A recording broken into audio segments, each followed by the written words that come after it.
All right, man, peace.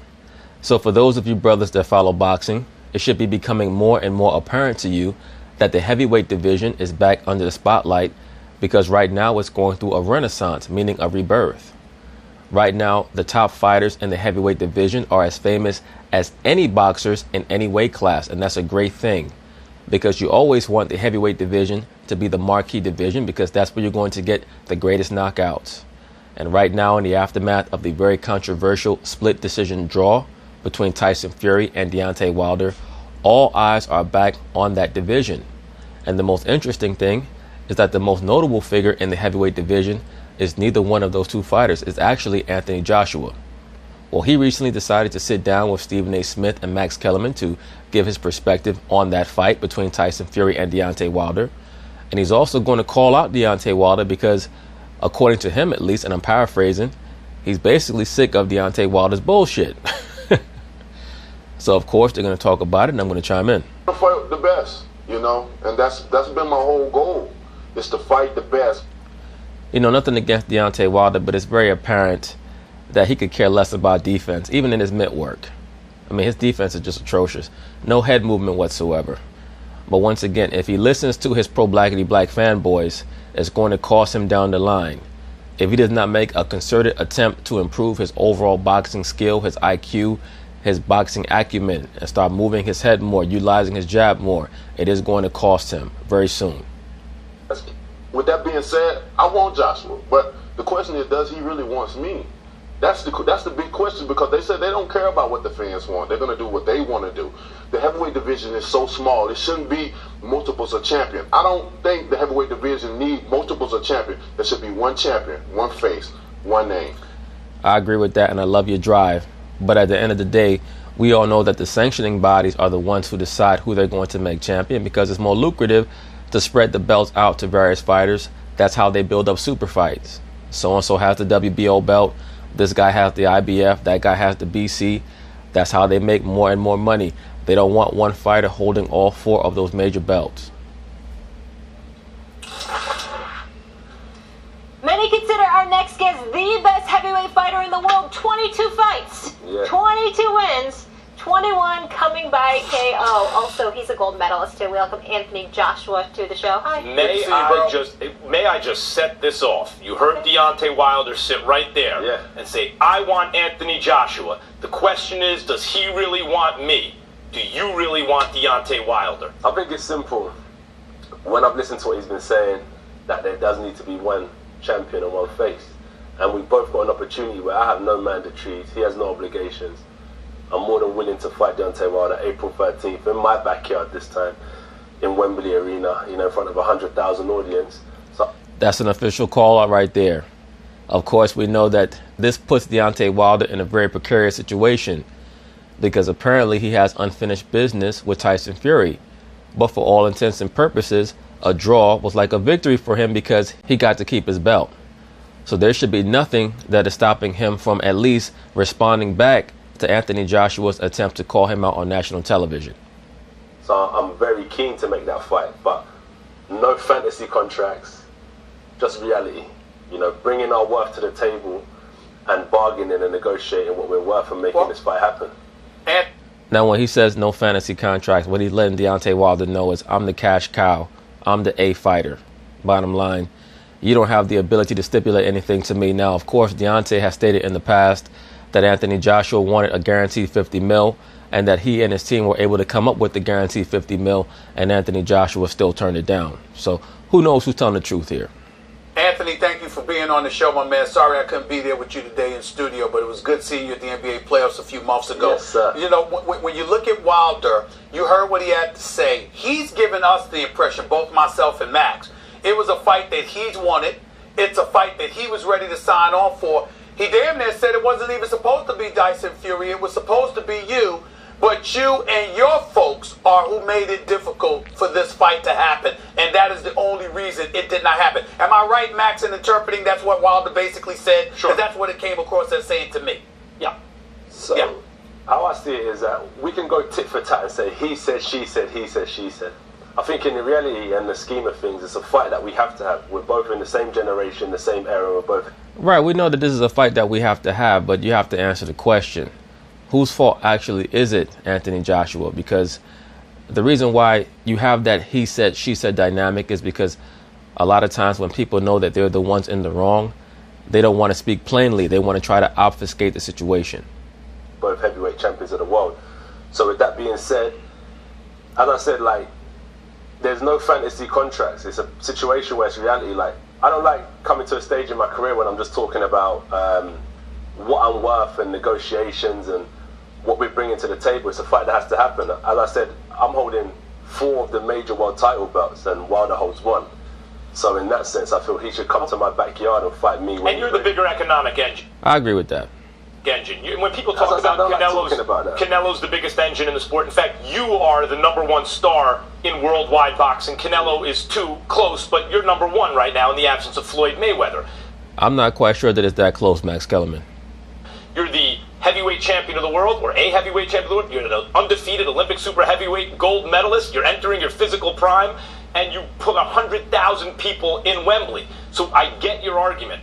I have the economic clout. He's not coming in as partners. I should get a bigger slice of the pie. Let's have a realistic negotiation. That's not even really debatable. So I'm hoping that that's not what the holdup is, that Deontay's trying to get a 50-50 split, because if that's what he's looking for, he does not deserve that. If he wants to prove that he deserves that, then go over to Britain, defeat Anthony Joshua, and then in the rematch, not only can you demand 50%, but you can demand the lion's share of the purse because you defeated him and took his belt. Realistic conversation. But let me put it to you this way. I want to hear your response. When you knocked out Vladimir Klitschko, Tyson Fury had already beaten Klitschko. Then he had drug problems, ballooned in weight, basically was out of boxing. And he didn't beat Klitschko so convincingly, like he's the next great thing. You had one of the all-time great heavyweight fights with Klitschko, got off the deck and stopped him to essentially win the world title in everyone's imagination. That's the heavyweight champ. That's one of the great heavyweight bouts I've ever seen. Anthony Joshua against Vladimir Klitschko. You were here. Everyone else was here. But since then, the feeling has been Joshua makes all this money fighting anyway, 30 million pounds, whatever it is. Why should he take 40 or 50 to fight Wilder when he's making against anybody? He can make 30, 40 million pounds, whatever it is. That's easy for his legacy. You already know the answer to that, Max Kellerman. That's the same thing that you would say if you were talking about Floyd Mayweather, the same fighter who you claimed ducked the biggest oppositions in his career, even though Floyd has fought the most world champions while they held the belt of any champion or any super champion in the history of the sport. So therefore, Anthony Joshua should be subjected to those same conditions. We know, and he knows, that he has to fight Deontay Wilder. He has to fight him. The only question is, why all of a sudden is he flying over to America to issue this challenge to Deontay Wilder on national television? And would he be doing this if Deontay Wilder had knocked Tyson Fury out cold in 2 rounds? Meantime, Deontay went out and fought Luis Ortiz. No one wants to fight that southpaw with the punching power. Great fight, wins by knockout. Fought Tyson Fury. They both showed special stuff, the kind of stuff that you showed when you beat Klitschko. And now all of a sudden, it's like almost like Deontay has risen in terms of the moral standing of it all. Well, Deontay Wilder has actually risen according to his overall global profile. It's been amplified greatly by the controversy surrounding his last fight against Tyson Fury. I'm not quite sure if people across the world view him as the fighter on the quote-unquote moral high ground.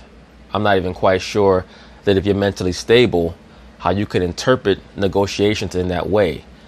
Either somebody's trying to gauge that their value is higher than it actually is, or they're not. And either fighter could be doing this at this point. Because to be quite frank with you, I understand where Josh was coming from. If Deontay Wilder's trying to negotiate with him on the platform, or from the perspective that we're equal, or that we should be both getting 50%, because that's just not realistic. And now all of a sudden you're not the heavyweight champ. There's a question. You're a heavyweight champ. How do you respond to that?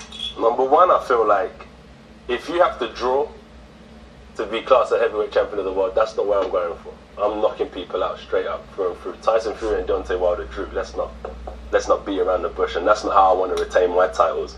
And it's good because there's enough people in the playing field to be named great heavyweights in this era, which is good. And with that being said, as I said, when you look at my legacy that I'm trying to create, 5 years in, I've been professional 5 years. I've had 7 world title defenses. I was a world champion by the time in my 16th fight. Then you've got these guys I'm dealing with that have been professional 10 years. So when you're talking about who's who and what we've achieved, when you compare, and that's what I'm saying, I only talk from a place of stats and facts. Right, but brother, at the end of the day, it's not really where you came from. We all know that you're a gold medalist. So whenever you win the gold medal in the Olympics, you're going to be put on the fast track to attaining heavyweight titles and also heavyweight title opportunities. We know that Deontay Wilder, he basically boxed for about a year and a half, went to the Olympics, got a bronze medal. He's had to do things the hard way. It's okay. Tyson Fury, he comes from the wrong side of the tracks. Everybody knows that. The fact of the matter is that now it's 2018 going into 2019. You guys are all here now. Basically, you're starting to converge, and there can be only one. So either you guys are going to make the fight or you're not. I know I'm the one. And I know I'm going to be here long when them guys are gone. So let them carry on. And it's not about right now. It wasn't about my fight with Vladimir. Now, Anthony Joshua states that he knows that he's going to be in the boxing world when all those other fighters are gone. Well, we'll see. We'll see. According to Deontay Wilder, he wants to go into acting. So Anthony Joshua may be right about that. Tyson Fury, you never know when he's going to fall off the wagon. The only thing I'll say about Anthony Joshua is 2 things, actually. He's a bit chinny. And number 2, I want to see what he looks like in the ring after he's been put through VADA drug testing. I'd be very interested to see how he looks in a fight after he's been subjected to fully random blood and urine drug testing by an accredited agency on the level of VADA or USADA. And it shouldn't be about their fight with Fury and Wilder. It's about what happens in the long term. And that's why from my 16th fight, I threw myself in the deep end to make sure I cement my legacy for the long term. By the way, best fight I've ever called. Hold on, Max. Yeah, that was one of the best heavyweight fights that I've ever seen. And if I remember correctly, all British fighters are subjected to fully random blood and urine testing, but I would like to see what happens if he's subjected to VADA testing, just to see how he looks in the bout. Max, Anthony, I got a 2-part question here. Number 1, who do you think would be the bigger fight, you versus Wilder or you versus Fury, in light of what you saw? And number 2... Come on, brother, we already know the answer to that. The bigger fight is going to be him against Wilder. That fight is going to be pure fireworks. 2, watching that fight, because I'm sure you saw it, did you walk away feeling as confident as you would be against these 2, or did you walk away feeling more confident based on what you saw when they fought one another? Well, if he's smart, he should not allow his perspective pertaining to how he feels he'll do against each fighter to change based off of the outcome of those 2 fighters fighting one another. Because we all know that styles make fights. I've stated this numerous times, especially to certain brothers who jumped in the comments trying to claim that I should have a higher esteem or higher regard for a certain fighter based off of how they fared against a certain opponent. That's just not how boxing works. As we all know, Joe Frazier and Kenny Norton gave Muhammad Ali hell. Both Joe Frazier and Ken Norton got sparked clean out by George Foreman. So one would think that going into a fight between Ali and George Foreman that Ali would get decimated in 1 round, and we know what happened. When it comes to the matchup between Deontay Wilder and Anthony Joshua, I view that as being a purely fireworks fight. Neither one of those fighters are particularly good defensively. Anthony Joshua is much better defensively than Deontay Wilder, but even he's not that good because he's kind of slow. He's a little bit muscle bound. His head movement is not that good, but his footwork is much better than Deontay Wilder, and that's not really saying too much because Anthony Joshua is very good at the basics of footwork. Deontay Wilder's footwork is terrible. It's just terrible. What Deontay Wilder has is he has that mollywop power in either hand. He's got great heart and he's got great conditioning. But in a fight like Deontay Wilder versus Anthony Joshua, I think that both fighters could possibly get knocked down. That fight might not even go 4 rounds, honestly, because they're both going to be looking to knock each other out, and neither one of those fighters know how to survive very well. Now, Tyson Fury, he knows how to survive for 12 rounds. He's got great chin, he's got great heart. We already saw him against Deontay Wilder. I think that a fight between him and Joshua would be very similar to how the fight went between Fury and Deontay Wilder. The difference is that I think that Anthony Joshua's defense is just a little bit better, and I think that he executes his punches a little bit better than Deontay, even though his power, his natural power, might not be on the level of Deontay's. So the Fury-Joshua fight, I think, would be on a whole other level. I think that Fury might be able to outpoint Anthony Joshua over the course of 12 rounds, but that's a ways away. The Anthony Joshua, Deontay Wilder fight, that's going to be wow. I think the bigger fight, it's not so much the bigger fight that I'm interested in, it's the champion that I'm interested in. So I want the WBC belt strapped around my waist. And then with that being said, I think it was a great fight and a close fight. But as you know me, what I stand for is if you come to someone's backyard or you're fighting a champion, you have to knock them out. So I feel Tyson could have gone in there and knocked out Deontay Wilder. Well, a lot of the Deontay Wilder fans are saying that, and I'm sure that they'll be happy to hear Anthony Joshua say that as well. But I also believe that Anthony Joshua understands that he'd probably rather get into the ring with a Deontay Wilder, get the belt off him before worrying about Tyson Fury, because Tyson Fury is the type of guy who, as I already stated, could outbox an Anthony Joshua. But of course, the sentiment has always been that you have to go to your opponent's land or his home territory and quote unquote knock him out to take the title. As I've already stated, that's not in the Marcus of Queensberry rules. I have no real intense problem with the draw. I think that the draw is at the limitations, is at the boundaries of realism, but it is within those boundaries.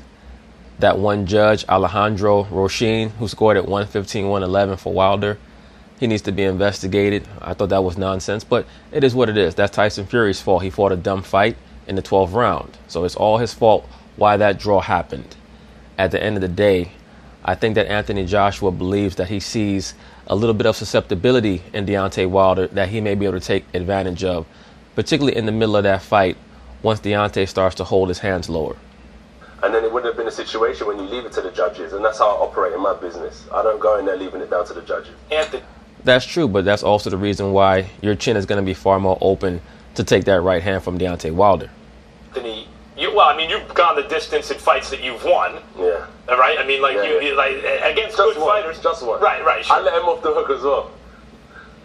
Here's my question. You lay it out very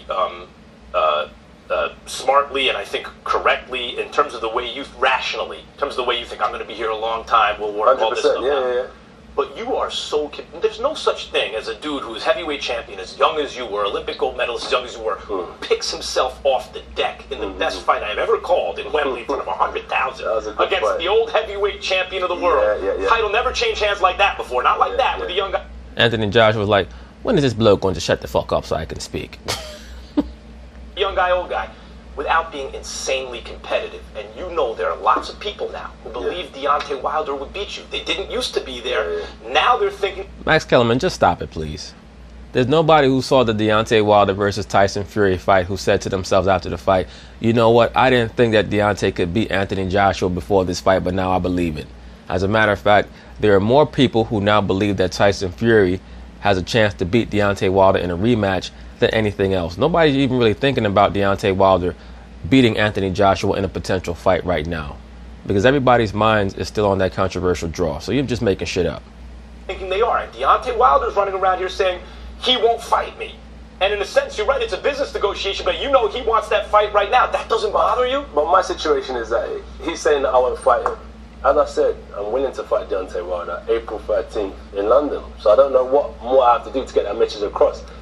Right, but let's be for real, bro. The reason why you're saying that is because you know that the overall public perception in the aftermath of the Deontay Wilder versus Tyson Fury fight is that Deontay Wilder has unfinished business.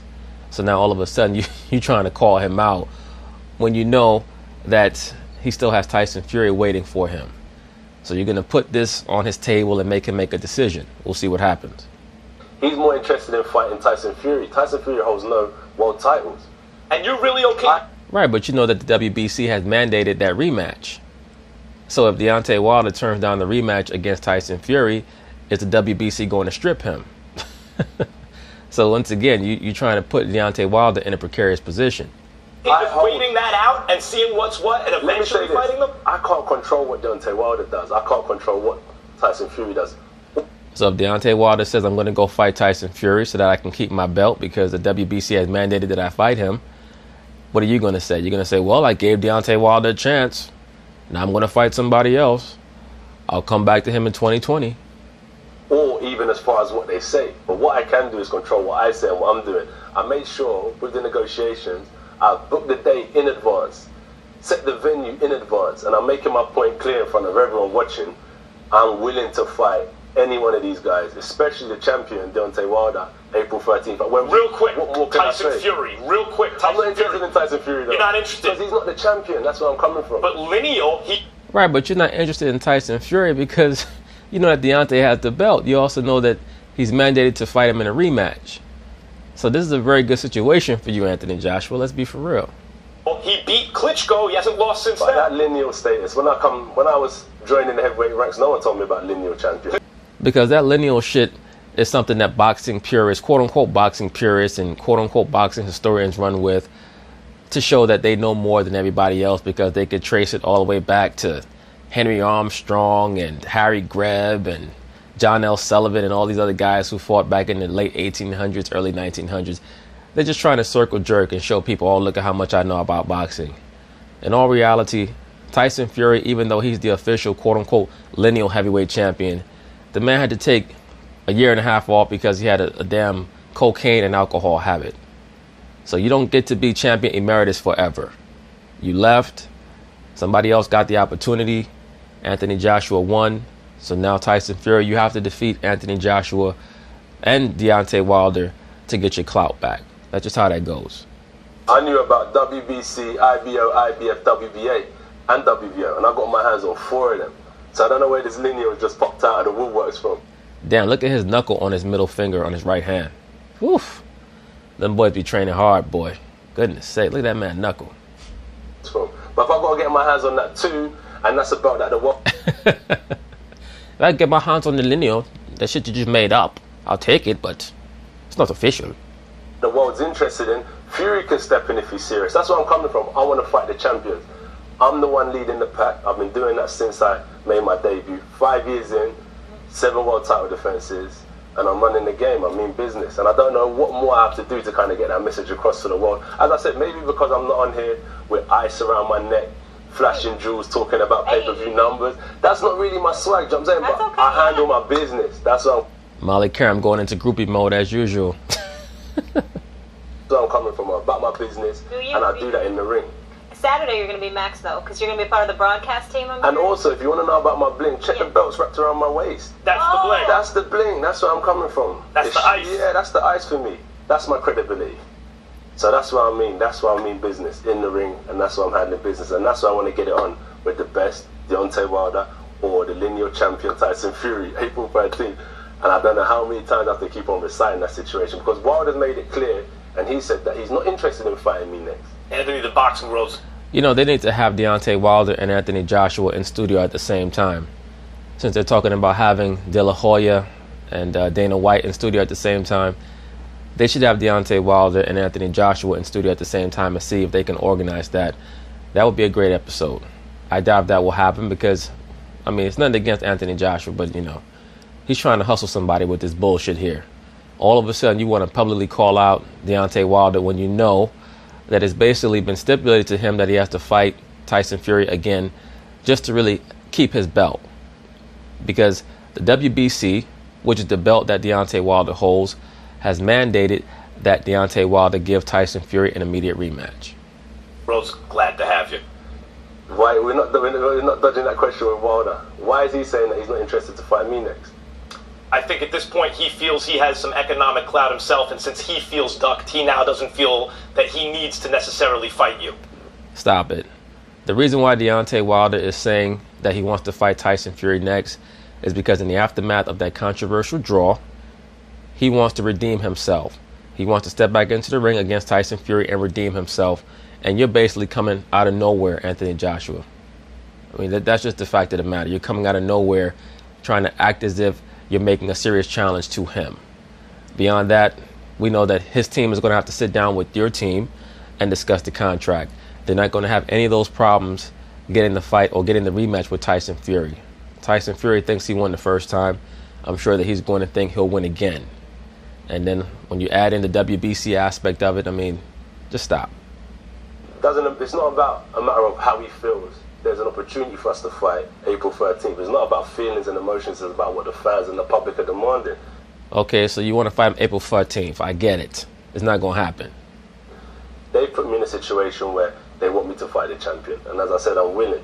If I was caught up in my feelings, I'll be sitting in the Caribbean with my feet up, drinking a pina colada. But I have a duty to fulfill as heavyweight champion, and so does he, and that means fighting the best. Oh, that So sounds That's, good. by the way, Molly, that The snow after attitude, Yeah. and Deontay, that's why the fight's going to happen. Yeah, that's what. That's why boxing's in good It shape. has to happen. Anthony, pleasure to meet you. Great to have you with Thank us. you. Thank you. When we go. Yes, I'm sure that the fight will happen. It just probably won't happen in 2019. It'll probably happen in 2020 because I believe that Deontay Wilder is going to fight Tyson Fury next. And then Anthony Joshua will use that as an excuse to say, well, I gave him a chance. I publicly called him out. He didn't want the fight. So I'm going to have to push him back until 2020. Remember that Deontay Wilder is going on 34 years old. Anthony Joshua is not even 30 yet. So it's a numbers game for Anthony Joshua. He's just going to wait and hope that Deontay Wilder gets older and older and maybe runs out of steam or runs out of interest and that he can catch him at the right time. But anyway, peace.